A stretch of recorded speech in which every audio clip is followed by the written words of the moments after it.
Kita banyak temukan, bang, tolong bang. Nah, ini penyakit juga sebenarnya, penyakit. Ini kenapa pasal muncul dilarang pengemis itu?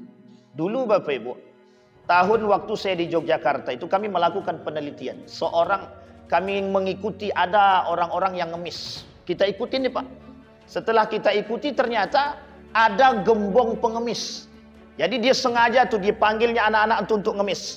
Nanti hasil ngemisnya itu dikumpulin tuh. Setelah dikumpulkan, ternyata yang punya ini, yang megang anak-anak ini, rumahnya tingkat 3, mobilnya 5, bagus-bagus semua. Akhirnya kita buatlah laporan. Kemudian kita adukan, ternyata kemudian mereka ditangkap oleh dinas sosial, ketahuan, kemudian ditangkap. Ternyata apa Pak? Banyak orang-orang yang memanfaatkan hal demikian.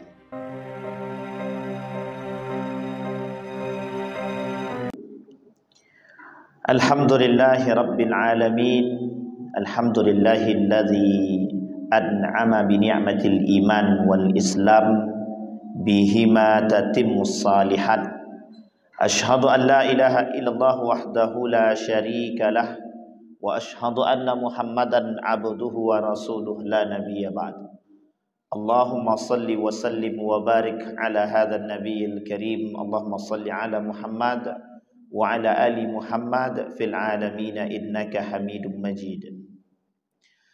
Ya ayyuhan nasu taqu rabbakumul ladzi khalaqakum min nafsin wahidah wa khalaqa minha zawjaha wa batha minhuma rijalan katsiran wa nisaa'a wattaqullaha alladzi tasaaluna bihi wal arham innallaha kana 'alaikum raqiba.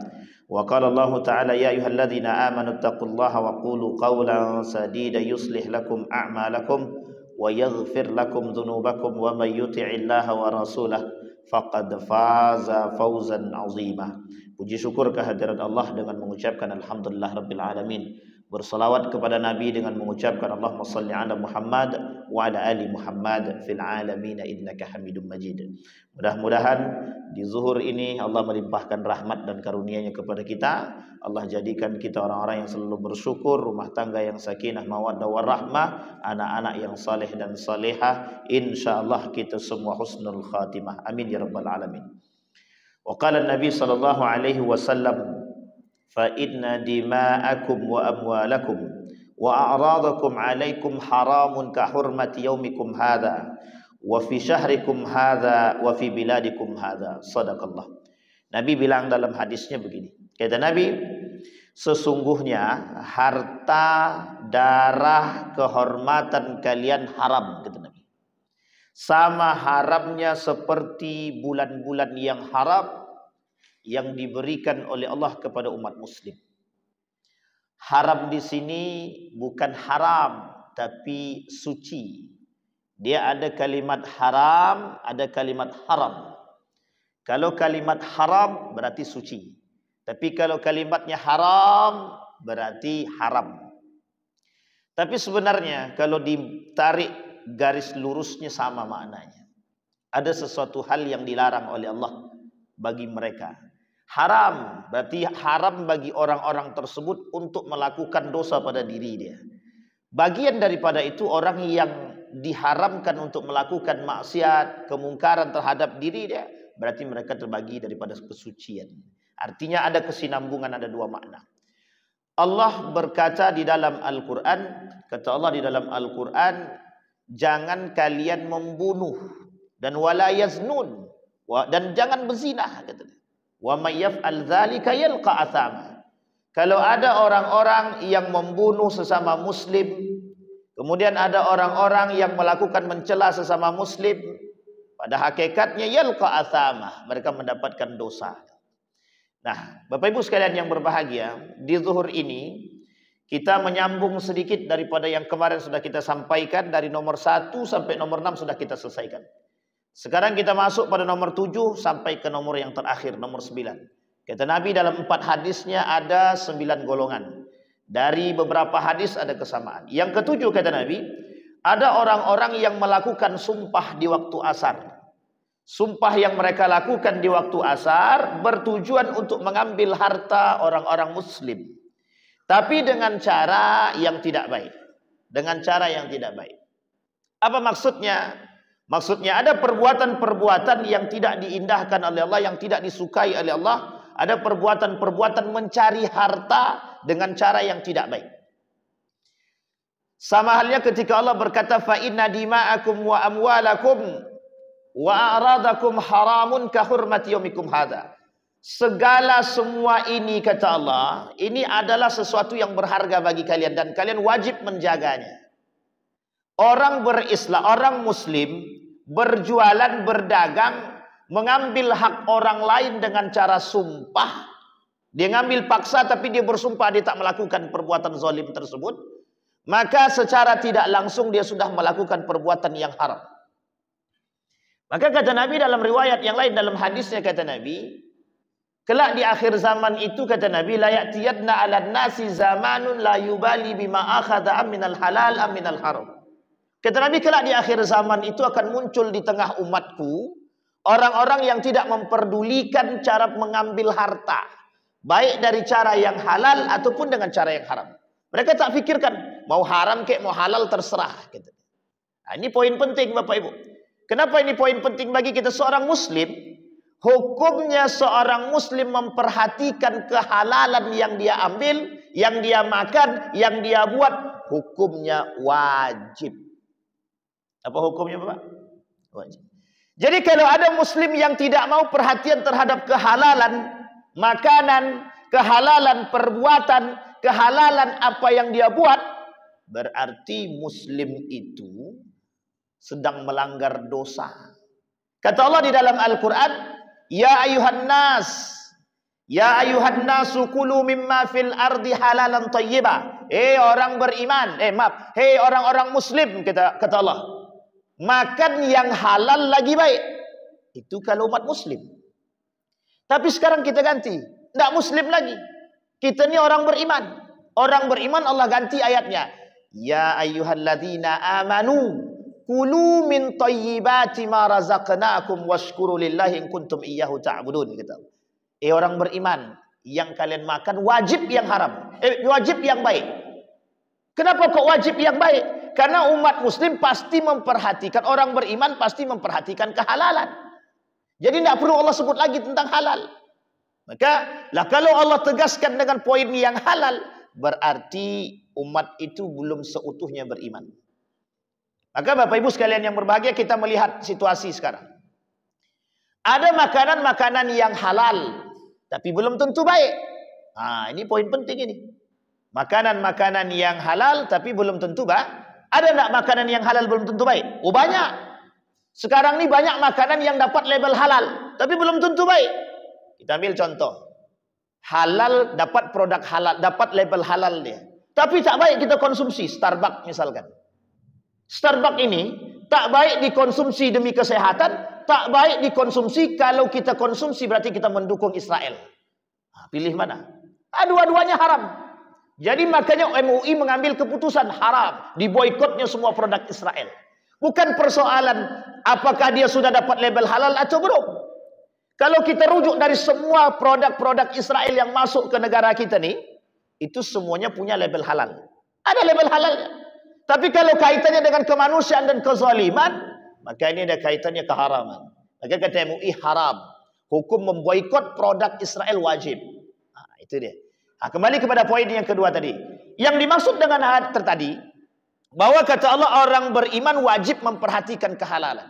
Ini kadang-kadang kita mohon maaf Bapak Ibu, kita ini mukmin tapi tak mau memperhatikan kehalalan makanan. Kita ambil contoh. Ada namanya roti Brittok. Itu udah nggak ada label halalnya itu Pak. Tapi umat muslim mau makan itu. Ramai yang makan itu. Tapi produk label halalnya tidak ada. Dulu ada namanya makanan yang label halalnya dicabut, UC 1000 itu. Itu dulu dicabut label halalnya itu. Kemudian ada lagi sekarang, mereka urus. Dan Bapak Ibu sekalian yang berbahagia, makanan itu harus kita perhatikan baik-baik. Mana yang ada label halalnya, mana yang tidak. Apa urgensinya? Urgensinya bagi seorang mukmin yang memperhatikan kehalalan makanan itu adalah bentuk keimanan yang pertama. Yang kedua, itaah kepada Allah. Nah, ini poin penting. Nah, kembali kepada hadis Nabi, kata Nabi, ada orang yang mengambil hak orang lain dengan cara yang zalim. Maka hukum menjaga harta yang kita miliki dari kezaliman yang dilakukan oleh orang terhadap kita wajib. Jadi Bapak Ibu, ini poin penting kita garis bawahi sedikit. Bapak Ibu wajib menjaga harta, darah, kehormatan kita. Kehormatan rumah tangga wajib dijaga. Harta kita yang kita miliki wajib dijaga. Tapi maksudnya apa? Maksudnya kalau ada orang yang ingin mengambil hak kita dengan cara yang lain, kita harus lawan. Jangan diam. Kata Nabi, umirtu an uqatilan nasa hatta yashhad. Aku diperintahkan untuk melawan orang yang memerangiku. Kita umat muslim ni kalau diserang baru boleh nyerang. Kalau tidak diserang kita tidak boleh serang. Ini umat muslim. Maka kalau ada orang yang mengambil hak kita dengan cara yang tidak baik, kita wajib melawan. Kata Nabi terjadi pada masa baginda Nabi. Maka muncul hadis ini. Ada orang di waktu asar, setelah selesai dia salat asar, dia berdagang di depan masjid. Halal, halal, halal kata dia. Tapi bersumpah dia atas nama Allah. Ternyata yang dia jual itu semuanya tipu. Dia bilang asli, dia sumpah atas nama Allah. Ternyata palsu. Berarti dia sudah mengharapkan haknya orang lain. Tapi dengan cara yang tak baik. Nah, ini yang paling banyak terjadi sekarang. Di akhir zaman itu kata Nabi banyak yang terjadi. Orang-orang mengambil hak orang lain dengan cara yang tidak baik. Manipulatif dunia.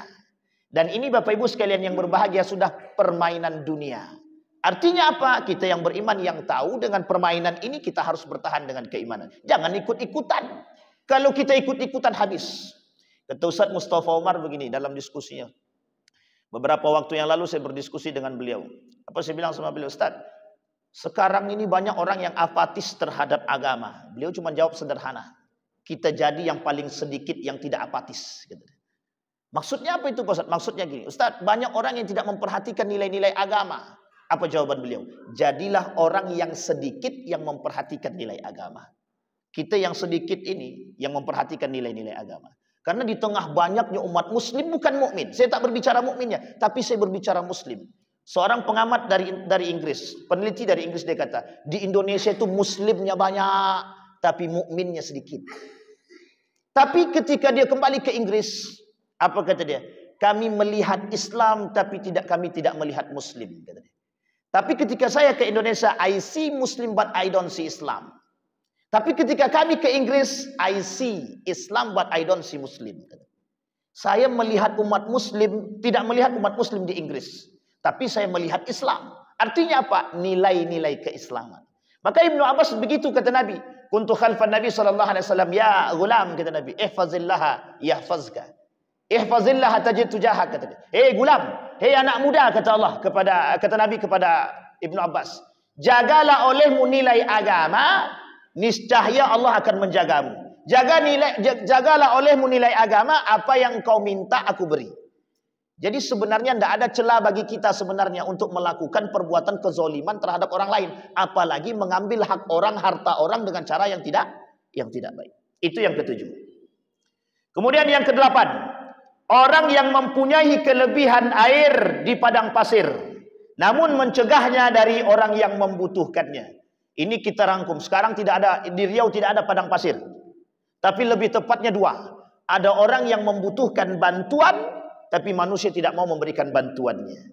Nah, ini yang kedua, ada orang yang membutuhkan bantuan, tapi kita ragu mau beri dia bantuan.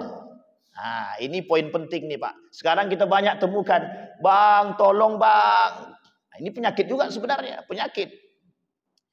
Ini kenapa pasal muncul dilarang pengemis itu? Dulu Bapak Ibu, tahun waktu saya di Yogyakarta itu kami melakukan penelitian. Kami mengikuti ada orang-orang yang ngemis. Kita ikutin nih Pak. Setelah kita ikuti ternyata ada gembong pengemis. Jadi dia sengaja tuh dipanggilnya anak-anak untuk ngemis. Nanti hasil ngemisnya itu dikumpulin tuh. Setelah dikumpulkan ternyata yang punya ini, yang megang anak-anak ini rumahnya tingkat 3, mobilnya 5, bagus-bagus semua. Akhirnya kita buatlah laporan. Kemudian kita adukan, ternyata kemudian mereka ditangkap oleh dinas sosial, ketahuan, kemudian ditangkap. Ternyata apa Pak? Banyak orang-orang yang memanfaatkan hal demikian. Banyak. Nah yang sekarang terjadi ketika pengemis sudah tidak berkurang. mulai berkurang, mereka berjualan. Tapi jualannya dengan cara ngemis. Ini yang paling dibenci oleh Allah. Allah paling benci dengan orang yang mengadahkan tangan tanpa ada sebab. Badan bagus tapi dia mengemis, kata Allah, itu paling aku benci. Ini poin penting, Pak. Merubah tradisi dari mengemis tapi jualannya memaksa. Jualannya maksa, Pak tolong Pak, kalau Bapak tak beli kan. Nah, ini satu. Poin ini yang kita paham. Sehingga membuat orang ketika ingin membantu orang lain berpikir, Pak. Berpikir. Aku mau bantu si Anu itu. Tapi dia kadang menipu. Kadang dia begini, kadang dia begitu. Akhirnya orang tak mau membantu. Ternyata ketika dia terjepit benaran dalam terjepit, dia orang tak mau bantu. Kenapa? Karena ada unsur penipuan tadi. Nah sekarang kita coba luruskan dalam pandangan baginda Nabi Muhammad SAW. Kata Nabi, kata para sahabat kepada. Apa kata Nabi? Jangan pandang dia menipu atau tidak menipu. Kalau Anda mau bantu, bantu. Kalau Anda tidak mau bantu, selesai. Kenapa demikian? Karena kalau betul dia butuh bantuan dan kita tidak membantu, maka pertanggungjawabannya di akhirat. Toh kalau kita membantu dia ternyata dia menipu, itu urusan dia dengan Allah.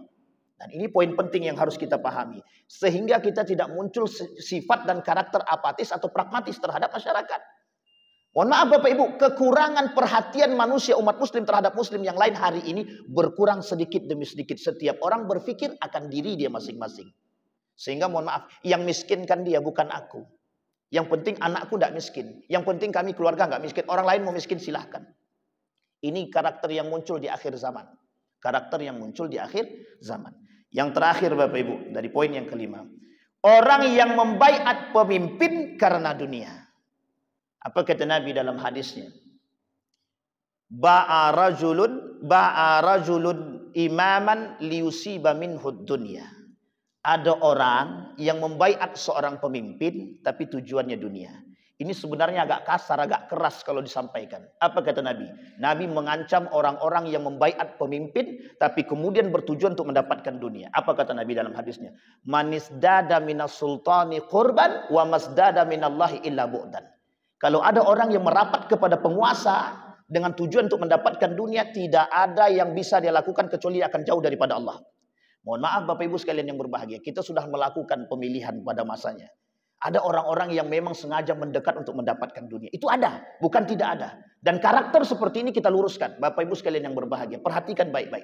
Ancaman Allah kepada mereka, Allah tidak mau melihat mereka. Karena ada apa? Ada unsur dunia yang mereka cari dari kedekatan mereka terhadap para penguasa. Nah, ini yang terjadi akhir-akhir ini Pak. Di akhir zaman itu kata Nabi, banyak orang yang akan merapat. Termasuk siapa? Termasuk para alim. Termasuk para alim. Itu lisannya Nabi. Kata Nabi, banyak nanti orang-orang yang mendekat kepada penguasa. Tujuannya cuma satu, untuk mengharapkan dunia. Bukan yang lain. Setelah dia dapatkan dunia, hilang.